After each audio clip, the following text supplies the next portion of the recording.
Hey guys, and welcome to yet another episode of Is It Called Wine Time with Pete and Felix. Very excited today. Very. I think this is the first champagne. First champagne, first sparkling.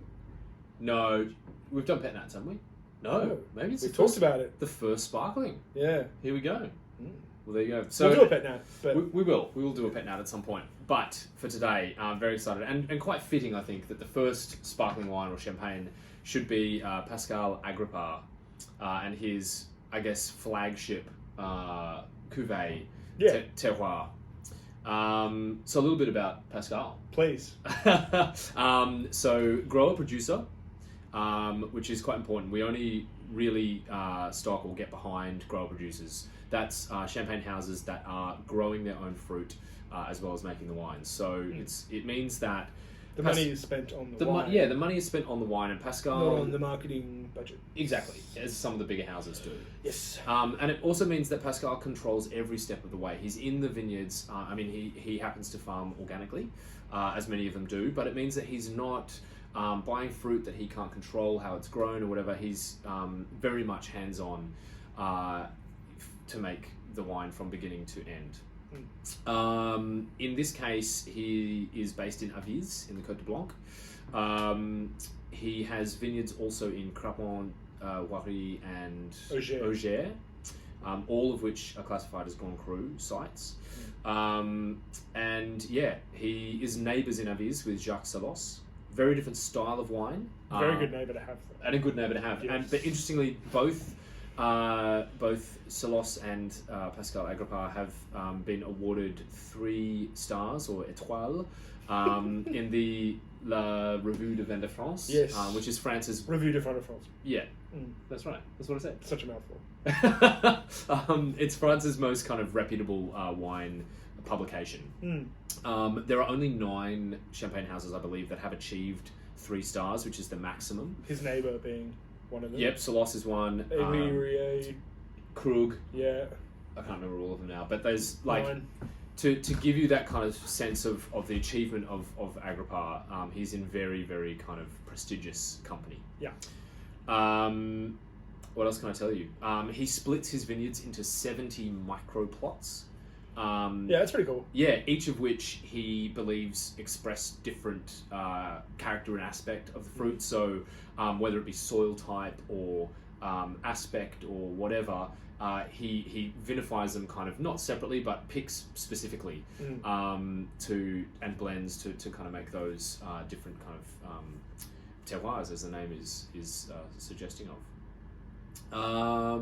This particular cuvée was disgorged October 2020. Yeah. It's the current release. Yeah, we just received it. Yeah, just got it in last week. And the base wine is a 50-50 blend of 2015 and 2016 vintage. Was it like 60% reserve? And 60% reserve wine, which is huge. I mean, you can see why... Quite excited. Yeah, you can see why he gets such a high rating, because when you're using that percentage of reserve wine, you know it's going to be good. Yeah.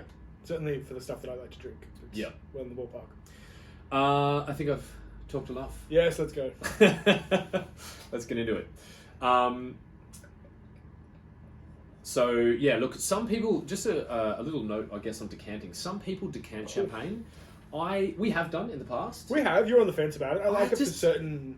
I just don't... For the champagnes that are bottled under lower pressure and are more vinous in approach, decanting helps it reveal its secrets a little faster. Absolutely. Yes, you lose the fizz. Is the fizz where the magic is? Sometimes. I think probably wouldn't do it with this. Pete's right. Like, I think there's always going to be there's always going to be a benefit to decanting in terms of every wine will benefit from having that opening and that air exposure. It knocks the fizz out of it for me, and I feel like if you want to drink flat champagne, that's fine, but we do. But part of the magic is the mousse, is the fizz. Yeah. To a point, you don't want it to be kind of like so fizzy that it's it's kind of bloating and gassy, but like... I mean, this seems to be at a pretty low bar anyway. Like it's... Yeah, I think that's the thing. It's case by case. But More, anyway. I know, yeah, I guess these grower producers tend to make things that are a lot more vinous in approach than just like tasty bubbles. Yeah. Which the larger houses seem to just churn out. way more oxidative than I thought it was going to be. Yeah, so Like the reserve wine is had coming a through. big impact. So one of the things that typifies Agrapart's wines, for me, is this beautiful elegance and precision that he gets. They're very, they tend to be very mineral focused. They're very linear. As Pete said, a little bit vinous in their kind of expression. But I think we've always known them to be like definitely the more acid driven, tighter, linear styles of champagne. Yeah. Compared to his neighbour Salos, who's doing the other end of the spectrum, is like Yeah. really like broad, ripe, autolytic kind of styles of wine. Pascal's not that. I should point out as well that this is a Blanc de Blanc, so 100% Chardonnay. It's All Grand Cru fruit. Yeah, it smells absolutely beautiful. As you said, there's a light oxy note there coming through, and it's sort of like the apple and baked brioche thing. Exactly. Apple and brioche is exactly what I was going to say. And there's a lovely kind of savoury note in there as well, like a sort of salinity, maybe kind of chalky minerality sort of thing. Like a really distant salted caramel kind of thing happening. Yeah. It's and like, we've pretty much knocked a lot of the fizz out already. We've probably knocked the fizz out. I don't know. Look, maybe I'm wrong. It's kind of how I like to drink a lot of these champagnes, but I guess it's not. I drink them like wine. It sounds like a dumb thing to say, but absolutely. I approach them in a very, very similar manner to I would any other white wine. Obviously, there's a big difference in the temperature that you would drink them at.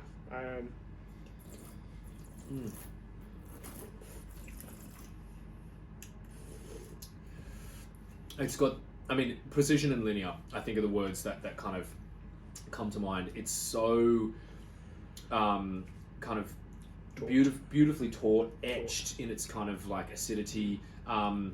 There's still plenty of fruit weight, don't get me wrong. It's not a light wine by any stretch of the imagination. And it finishes with this incredible saline, chalky, savoury, kind of crushed oyster shell minerality. But so much lift and drive. Oh. So much lift and drive. Absolutely. Like the fruit is evident. That reserve character comes through, definitely there. But this acid that just lifts everything and gives it real drive. And not the most fizzy thing on the planet, so definitely bottled at quite a low pressure. But I think the absence of, the fizz, it gives you more. It reveals it much more. Absolutely. It doesn't. The bubbles don't mask the true nature of the wine. And there's still plenty of texture and plenty of mouthfeel there. Yeah, that whole chalky thing is really... Oh my god, that is so good. It's been a while. We've tried these wines before, not this disgorgement. As I said, this has just arrived for us. Yeah. I have had Terroirs in the past, and I've always loved it. Agrapart is one of my favourite producers. But it just reminds me of how good these wines are. Yeah. They're absolutely sensational. That's really good. Do you need to check it again? You didn't pour me much. Oh, here we go. Sorry. You're welcome to have some too, but... Maybe I will. See how we go. Damn, man. Yeah. Pretty good, right? Yeah. So... That's some seriously good stuff. Yeah. I think we probably don't need to waffle on any more than that.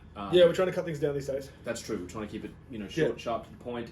But to that end, if you are unfamiliar with the wines from Pascal Agrapart, please familiarise yourself with them. Yeah, they are exceptional champagne. That's exactly what I was going to say. It's weird when the words sync up that well, but it's obvious then. We're in sync. Harmony. Spend too long together. Yeah, we've spent way too much time together. But Pete's right. They're fantastic, absolutely exceptional wines, and they are a great entry point into grower-producer styles. If you've not come across this, shift away from those big houses. You will honestly do yourself such a favour by picking up one of these smaller houses, the grower producers that just producing some stunning wines. That little bit of air. Yeah. Oh, there's so much more happening. It's opening. Yeah. All right. Well. Wow. We're gonna keep exploring this quietly in a corner somewhere, but that's what we do. Yeah. We'll be back same time, same place next week with more vinous adventures on Is It Called Wine Time. We hope to see you there. In the meantime, take care, stay safe, and keep drinking great wine. See ya.